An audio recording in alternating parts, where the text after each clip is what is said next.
buy it. And I said, this is going somewhere. I don't know yet, but I want to go research it. So in 2014, I was contacted by a fellow Hollow Earth researcher whose name is Chris Baird, and he asked that I investigate the life of Norwegian sailor Olaf Jansen, and to figure out if Olaf was a figment of author Willis George Emerson's imagination, or was he truly a man that went on this journey to the inner world. So with that information, I said, okay, I'm going to go into the library and do what I do and investigate the life of Olaf Jansen. I had just recently done researching the life of a Stockton mystery, the legend of J.C. Brown, and I was able to discover that the man of the legend was really by the name of John Benjamin Body of the Lord Cowdray Mining Company, and he was the man for 90 years or so that the Stockton Record was trying to figure out who was this man who shows up in 1934 talking about giants.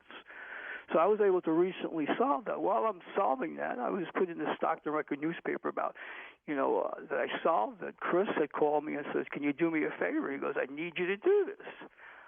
So I looked, my friend who was there in the room, I says, you want me to do this? He says, yeah. He goes, because you have the ability. I just have a feeling that you're going to find out some things about this story. And plus you did the narration of it. And a couple of years after I did the narration, the audio books, LibriVox, I believe it was, they actually did the book as well. So there's like a couple of versions out there. But I initially was the one who put it out on YouTube for other people to pick up on it, and I'm glad that I did.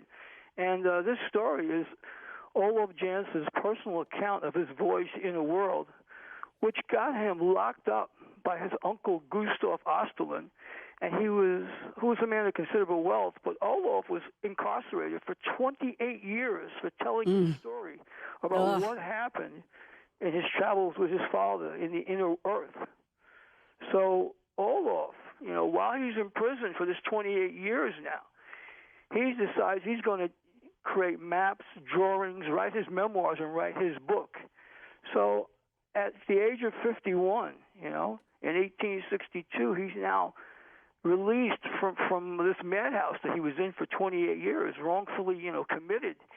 And he dared not say anything to anyone. So what he did was he waited his whole life till after he retired. He went out to work, doing what he knew, what he did best. He was a sailor, a Norwegian sailor. He went back out for about 5 years, worked for someone, Jansen, and then after that, for 22 years, he bought his own ships, and he sailed all over the world, and he made a fortune. At the end of 22 years, he's now retired. He decides to sell all his boats and come to America, which he does, and he spends 12 years in Chicago area before moving on to Los Angeles in 1902.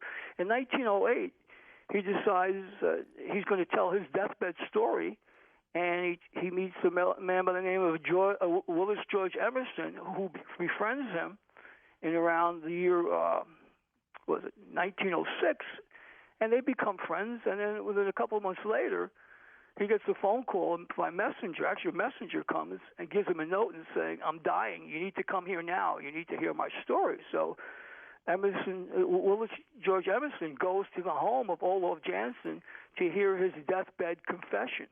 And before you go any further, we'll be right back to tell you that information. I love the fact that his name was Willis. Yeah, you all caught that, right? Everybody, you're listening to Coast AM. Connie Willis here talking with Stephen Sindoni. Stay with us. This is going to be fantastic stuff tonight. Welcome back to Coast